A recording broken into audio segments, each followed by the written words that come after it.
See, I'm the type of person that I don't want to win, I must win. Vince Lombardi, who was the greatest coach of the 20th century, he said, winning isn't everything, but wanting to win is. I want to win.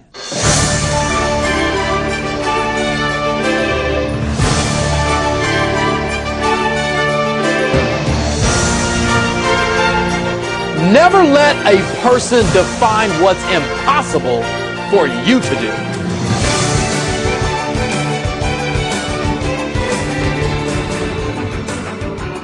You can never let another person's experiences become your reality. Does that make sense? World-famous motivational speaker Les Brown says, and I quote, "Johnny's message will change your life. I guarantee it." Oh, you can't tell me it's not possible to win. Somebody's winning every day. Brian Flanagan, corporate trainer for Zig Ziglar Training, says, "Johnny's message has challenged us and inspired our audience." And if somebody's going to knock the ball out of the ballpark, why can't it be you? Andrew Cawthon, president and CEO of Heritage Capital Corporation, says, "In over 30 years, I've never seen anyone captivate an audience like Johnny." I just want you to take action. Avis Smith of American Airlines says, "Johnny's message has brought the life back to our team, even in the midst of adversity." They say that the first impression is the lasting impression. First impression is the lasting impression. When you see a person for the first time, the human mind will begin to formulate opinions. Studies show that over 100 opinions are formulated in just a few seconds just based on a first impression. It's not based on what you know, it's based on what you see, what you experience just in a matter of seconds. So when someone walks into a room and you see this person, we begin to label. The human mind, it does it automatically, subconsciously, even without thinking about it. We put people in a box based on what we see. The way a person walks, the way they talk, the way they carry themselves, the way they speak, the way they smell, whatever it may be, the human mind will begin to formulate opinions. Now, here's my question. If the first impression has that much power, what's the first thing that you remember about you?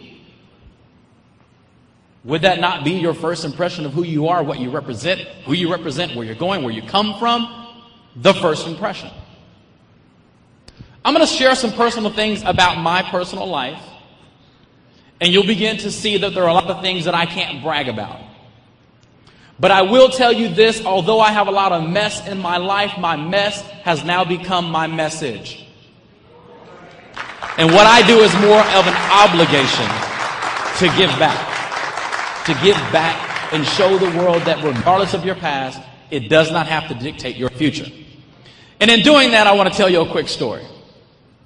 There was a very wealthy man, like John Garcia, some time ago, who decided that he wanted to do something to give back to the community. Say, give back. He decided that what he wanted to do was he wanted to throw a big party at his house, a mansion, acres of land, lake in the backyard, the whole 9 yards. He was going to throw a party for all the homeless people that lived in his community. Homeless people came from all over the place. And this party was going on. Everybody's having a good time. The live band is playing. Everybody is jolly. And here the very wealthy man comes out and he positions himself in the middle of the stage. He holds up his hand, the band stops playing, and he's about to make an announcement. These are the words that came out of his mouth. He said, "Whoever can swim across my lake of alligators," say true story. He said, "I will give them their weight in gold." So if you weigh 120 pounds, you're going to get 120 pounds of gold.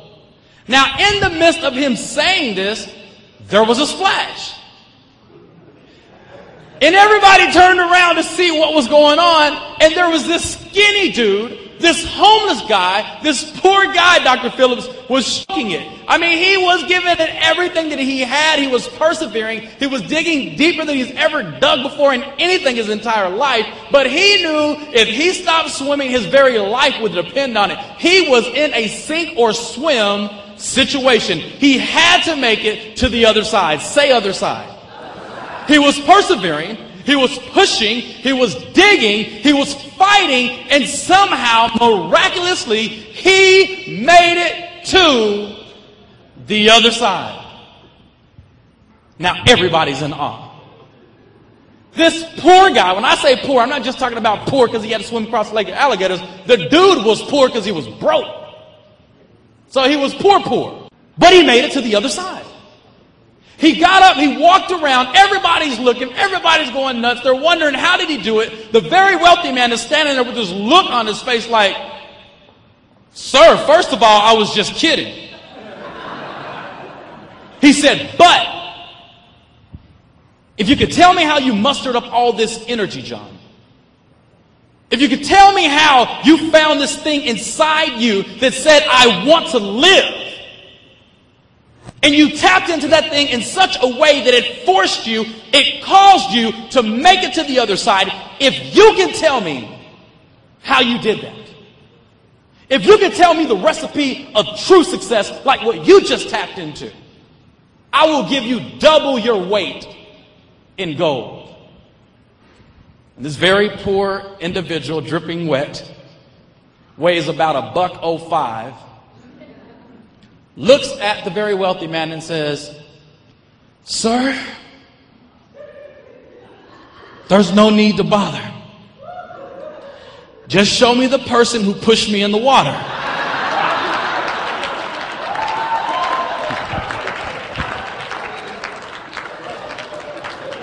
Say, I've just been set up. Pushed into a situation.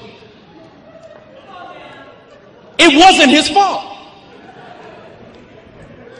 He did not ask to be there. He didn't ask for this situation. It wasn't his fault, but he was pushed in. Say, pushed in. Have you ever been pushed into a situation? It wasn't your fault.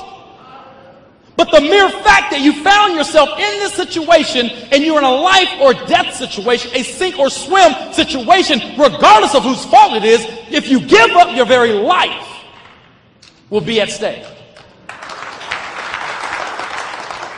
The first impression is the lasting impression. My first memory in life, the very first thing that I remember about me went something like this. Jean-Paul, I was maybe 3.5 years old. I walk up to a refrigerator door. I open this refrigerator door, and I look in and I see a gallon of milk. Someone said, no! You can't have any milk. So my first memory of life was being rejected. Feeling unworthy of a simple glass of milk. But the reality was, it wasn't my milk. It belonged to somebody else. This is how I found out I was homeless. I was living in a battered women's shelter. And that milk belonged to another family who was living there. The youngest brother of 3, my mom and her 3 boys are living in a battered women's shelter. And this is how I found out that I'm homeless. My father's an abusive alcoholic. I didn't ask to be in the situation.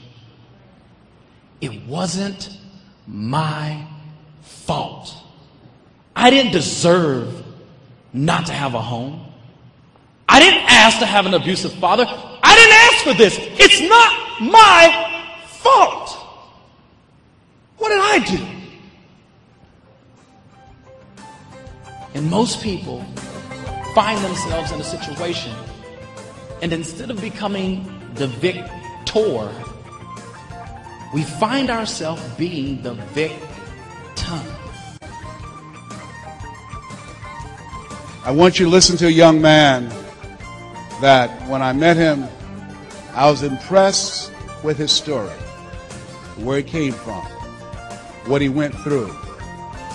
The odds were against him. By all counts and measures, he should be dead now. Same as myself. But for the grace of God, but for the decision that he decided to make out of a tragic situation, took his life in a new direction. Young man who's been traveling across this country, changing not only young people's lives, but adults' lives. The young man who became a millionaire at a very young age. Young man who speaks from his heart. He's the message that he brings. Young man that I call my spiritual son, that I love very much. Please give a round of applause to Johnny Wimbrey. Give him a tremendous round of applause.